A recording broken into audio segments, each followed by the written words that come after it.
When it comes to social media platforms, you've got a lot of choices. But today we're chatting about my top 2 favorite social media platforms for teacher authors and why they are so impactful. So teacher authors, go ahead and reheat that cup of coffee because I'm your host, Cassandra Foster, and we're about to get schooled in socials. All right, we're going to jump in and we're going to talk about different social media platforms and which ones I have seen the best performance for teacher authors. Now, there are so many choices when it comes to social media platforms out there between Instagram, Facebook, TikTok, Twitter, LinkedIn. There's probably more that I maybe don't even know about.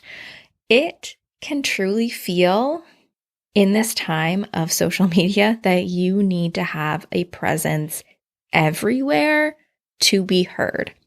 But that is actually really not the case.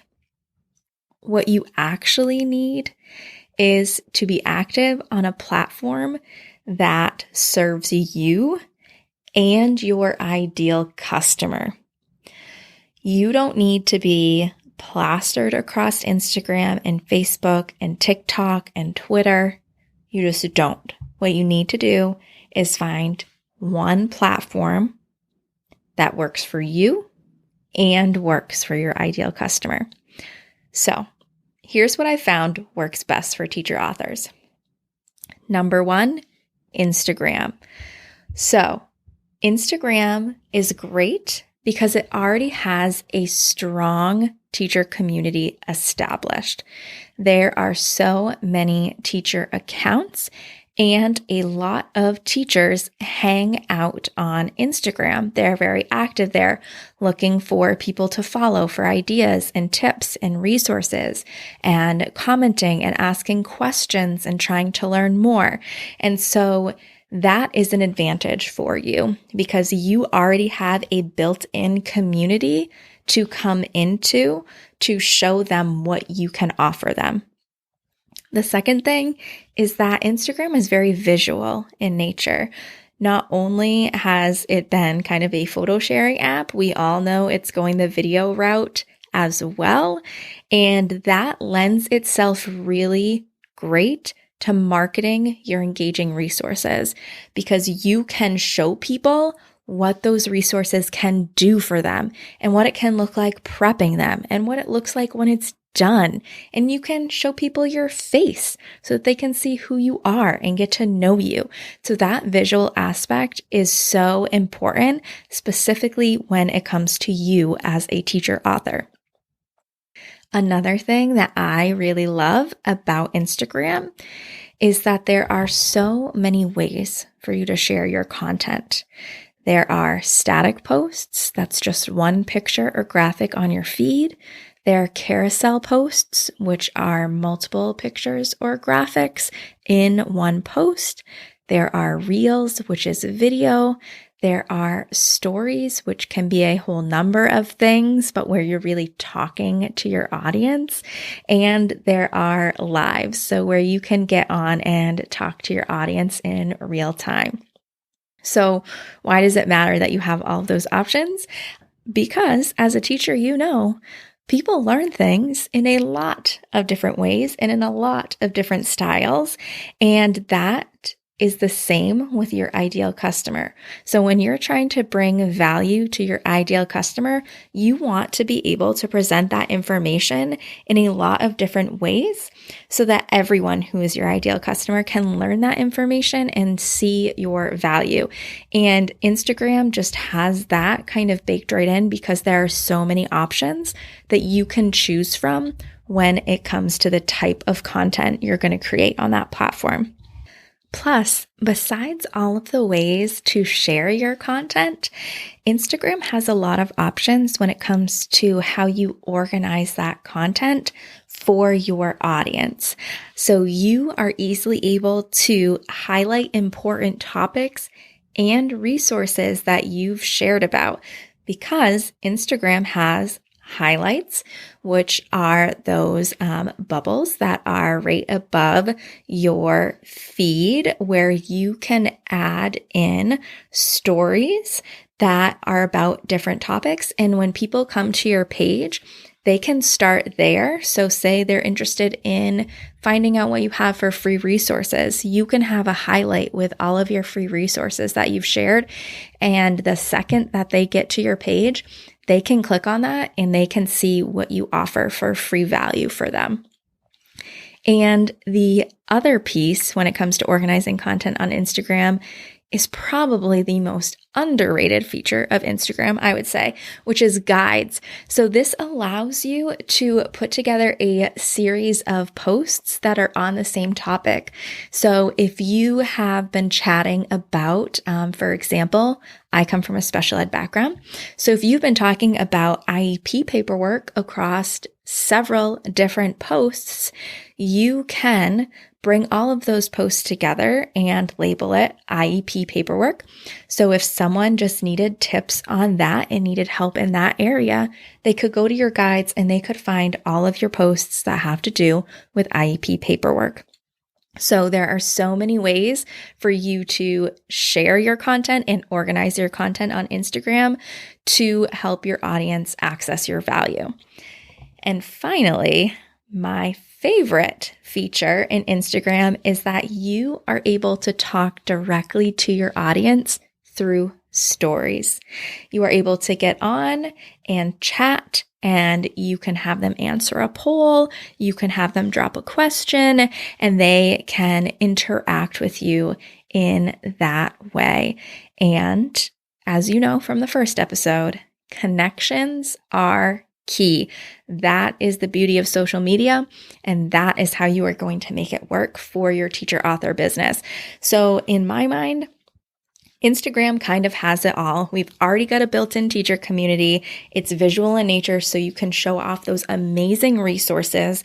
There are so many ways for you to post your information so that everyone in your ideal audience can easily learn about it. You're able to organize that information in a way that's easily accessible, and you are able to easily make connections with your audience. I mean, that's just the dream. There's no doubt if you've been around for a hot minute, you know the importance of analyzing your social media data to help you reach your big business goals. But if the thought of diving into that data on your own has been holding you back from the content clarity that it can bring, I've got your back. With my quarterly data analysis service, I'm here to be your data bestie right alongside of you, diving into your analytics and outlining a content plan so that you can take effective action. This way, you get all the benefits of having your eyes on your data to help make goals for the new year without having to take a course or wade through the numbers by yourself. It's time to tap into the magic of your social media data, and you don't even have to add anything to your plate to do it. Just hop on the waitlist right now in the show notes. I know your future self will thank you.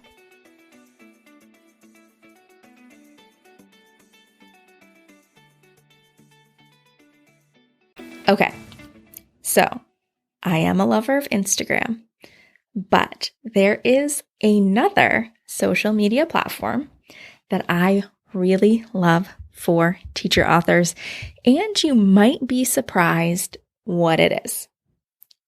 It's Facebook.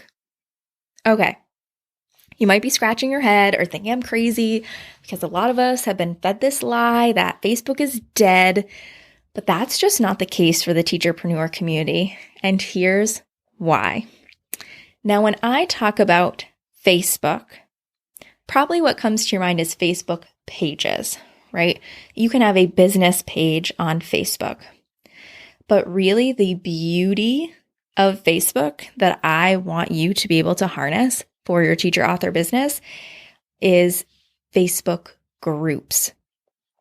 Facebook groups have so much potential to connect with your ideal customer and build a community. Again, we're talking connection, connection, connection.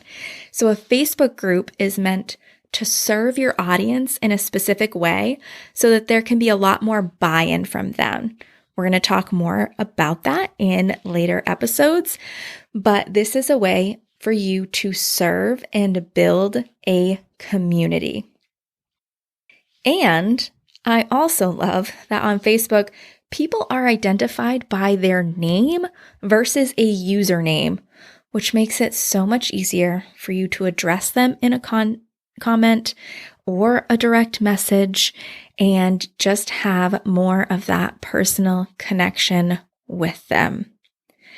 And something else that Instagram doesn't have, which I can't believe I'm saying that, but that Instagram doesn't have that is perfect for your teacher author business is clickable links in the captions, okay? In your Facebook group, you are not going to have to say, head to the link in my bio to find this resource. You are going to say, here's the resource, and they can click right on it and get to what they need. And that is awesome because people have short attention spans, and having to click out and go somewhere else decreases the likelihood that people are going to do that. So having it right there is perfect. Okay. Instagram and Facebook have proven to me time and time again to be the most impactful social media platforms for my clients. Instagram's range of features, ability to easily organize the content for your audience, which is the purpose, and the personalized nature of the app lends itself so well to connecting with other teachers and showing them what you have to offer.